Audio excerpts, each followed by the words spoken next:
Live from the Don and Lorena Meyer studio at the University of Nebraska-Lincoln's College of Journalism and Mass Communications, this is Nebraska Nightly. Good afternoon and welcome to Nebraska Nightly. I'm Rachel Miller. And I'm Olivia Reed.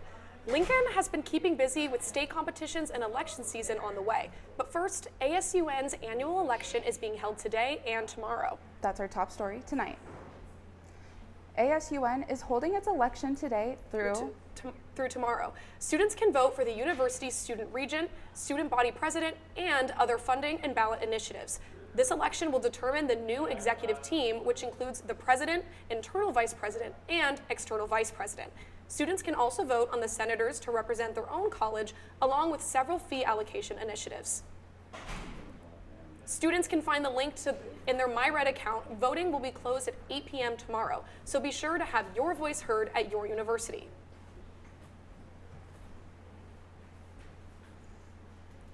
While ASUN election season is wrapping up, the Nebraska primaries are just around the corner.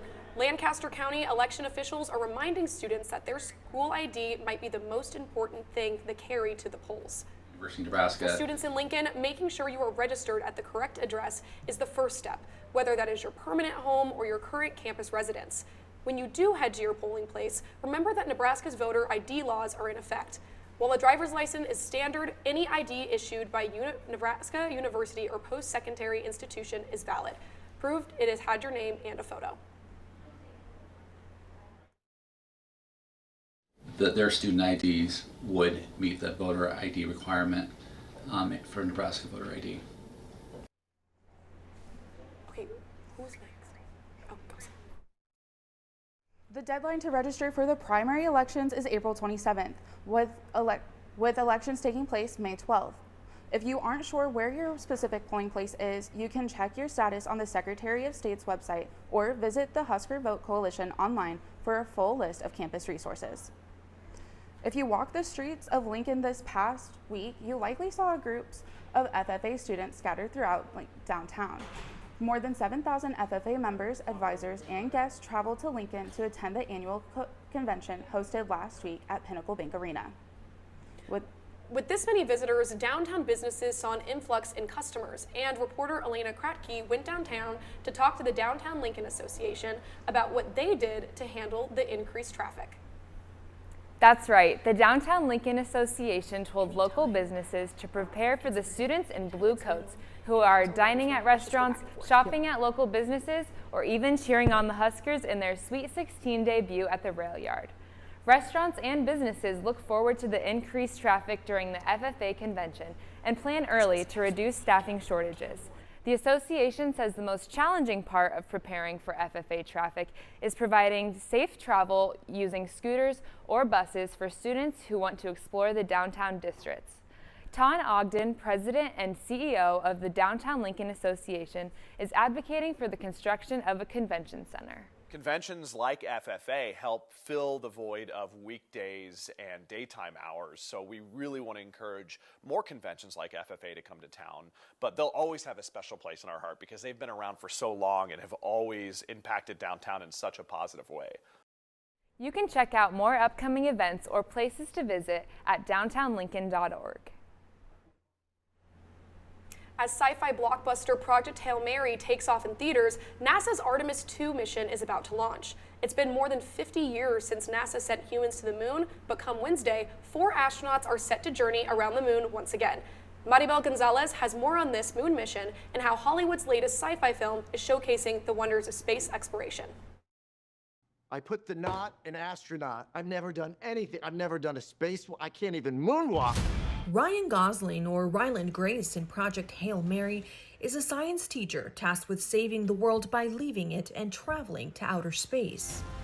The sci-fi film hit theaters on March 20th, just ahead of a highly anticipated real-life space mission, Artemis II. The movie provided a catalyst for bringing people together who might not ordinarily think about science. This week, 4 astronauts will step aboard a spacecraft for the first human moon mission in more than half a century. Stay for as long as it can. This time making a 10-day voyage around the moon without landing on it. Artemis 2, in the days ahead, will send NASA and a CSA astronaut into the lunar environment, the first crewed step of the Artemis program to pick up where Gene, Harrison, and Ronald left off on Apollo 17.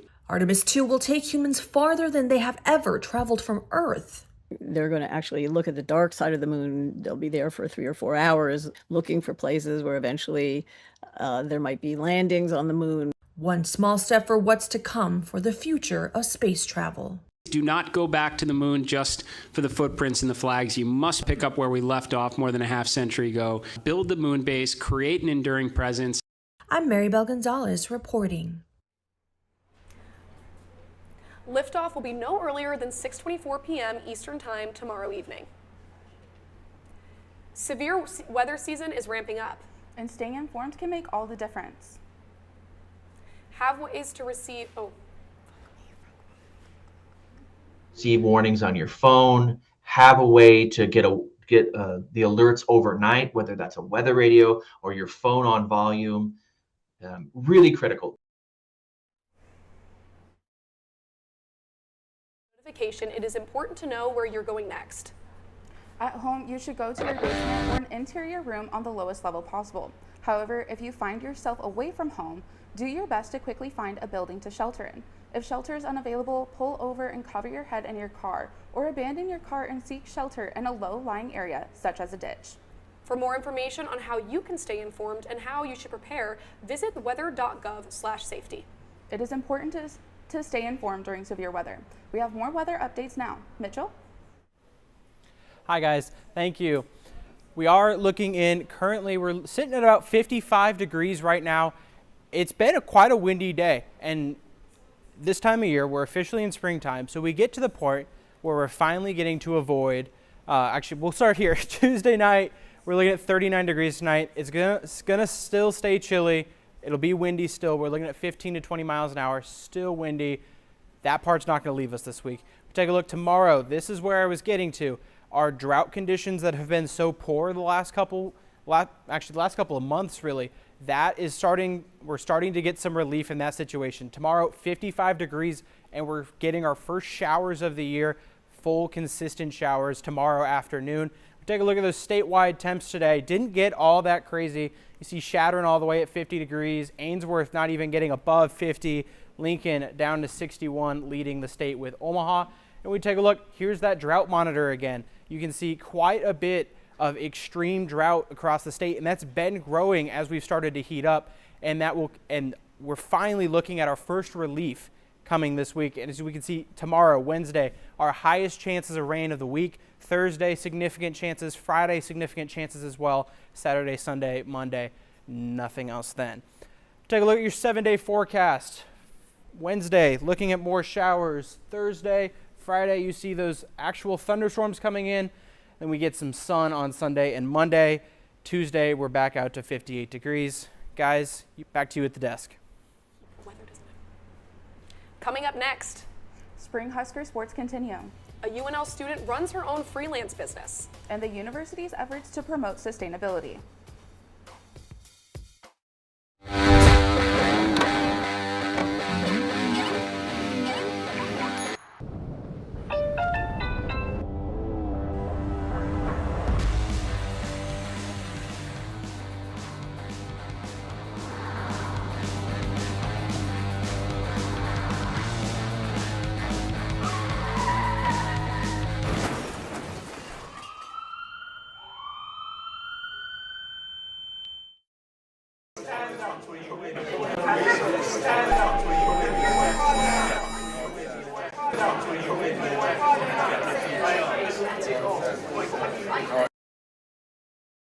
On average, every Big Ten student wastes 112 pounds of garbage each year, but there's a fix.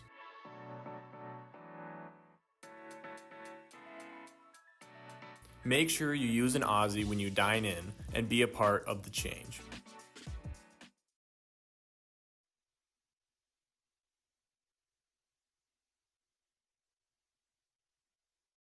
I'm Jordan Salvatore. Over the weekend, Nebraska baseball has come away with a home sweep against Indiana. Friday's game was headlined by early offense from the Huskers. Ty Horn got things started and came away with a win. The Huskers pulled away from Saturday and Sunday's games with a combined score of 24-11. The Huskers play a midweek game today at Creighton. Nebraska baseball had a strong weekend as Indiana came to town for a 3-game conference series. The Huskers made it a clean sweep over the Hoosiers, outscoring them 30-12.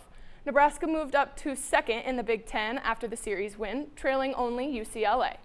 The sweep of Indiana also earned the Huskers a higher national ranking.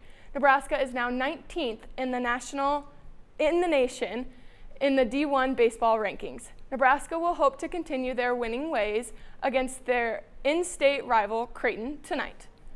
Creighton currently sits at 13-12 on the season and hopes to take the state away from the Huskers tonight. First pitch is scheduled for 6 p.m. at Charles Schwab Park. Over the weekend, Nebraska hosted a 3-game series between 2 ranked teams in the Big Ten. The UCLA Bruins came to town, having won 22 straight games and left losing 2 of their last 3. The Huskers took Game 1 4-1. The Bruins bounced back, winning 6-5 on Saturday, and the Huskers clinched the series over UCLA with an 8-4 win. Nebraska's big weekend pushed the Huskers up to second in the Big Ten standings. The Huskers look to continue their momentum and is getting ready for another big week on the diamond. Tonight, the Huskers will take on Creighton in Omaha and then return to Lincoln for another 3-game series against the Rutgers. Nebraska football had their traditional red versus white spring game this past weekend, and plenty of new faces took the field. Matthew Millis has the story from Memorial Stadium. The Nebraska football team took the field for the first time today in 2026, and almost 30,000 Husker fans showed up for the spring game. Transfer quarterback Anthony Calandria spent most of his day running with the ones. In his Husker debut, Calandria completed 12 passes for 80 yards, 2 touchdowns, and an interception. Now, though Calandria had a good day, so did the Husker pass defense. They held quarterbacks to under 4 yards of completion, and the day was highlighted with a Donovan Jones interception. The running backs also got going and had over 300 yards on the day. Jamal Rule had a 75-yard touchdown. Impressive in his Husker debut. Jamal's a stud. I knew this since first practice, right? He broke the long run in shoes week 1 and a couple practices. He was breaking all these runs, and I'm like, dang, like this kid's legit, right? Now running backs Connor Booth, Quentin Ives, and Isaiah Mosey all also got touches and looked strong as well. The Huskers will look to learn from the spring game heading into the offseason to get ready for the 2026 season. Reporting for Nebraska Nightly, Matthew Mills. Olivia, Rachel. Being a full-time student isn't enough for sophomore Julia Trost. Trost runs her own photography business, which she established back in 2023 during her junior year of high school. Her passion for photography began towards the end of her high school career, after spending most of her time focused on sports, eventually discovering a creative outlet behind the camera. Time management is one of Trost's biggest priorities when it comes to balancing of being a full-time student while juggling her own business. While it can be difficult, she has found ways she can balance it all. To use what you do as a career towards some of your assignments in class is a huge game changer, because then you're knocking two things out with one event. It's pivotal to take time to rest and restore her creativity by balancing both class and her business. She continues to grow both as a student and business owner, proving it's possible to do both. As spring arrives on campus, students are getting the chance to take a little piece of it home from the Office of Sustainability.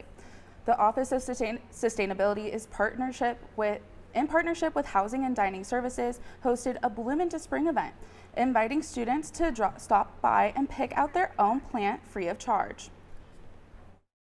This event is mostly just to celebrate the beginning of spring, get people excited about plants and nature in that time of year, just being warm out again. And I think it's also just a good chance for us to talk with students and hang out in a more casual way and encourage them to live more sustainably here. After choosing a plant, students could decorate their pots with markers and paint, adding a personal touch before taking them back to their dorms or apartments.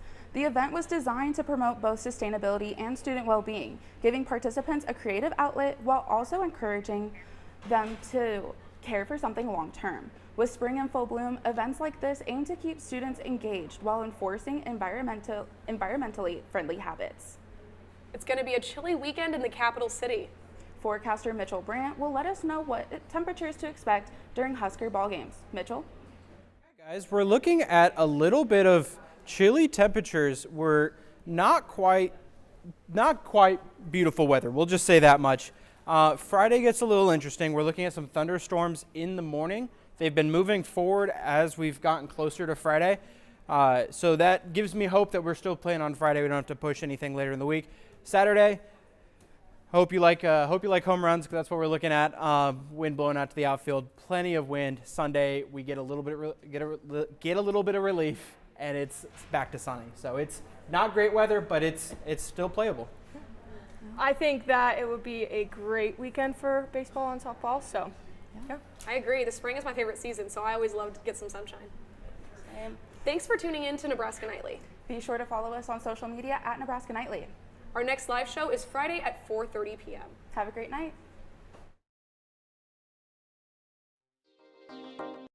Nebraska Nightly is a production of the University of Nebraska-Lincoln's College of Journalism and Mass Communications.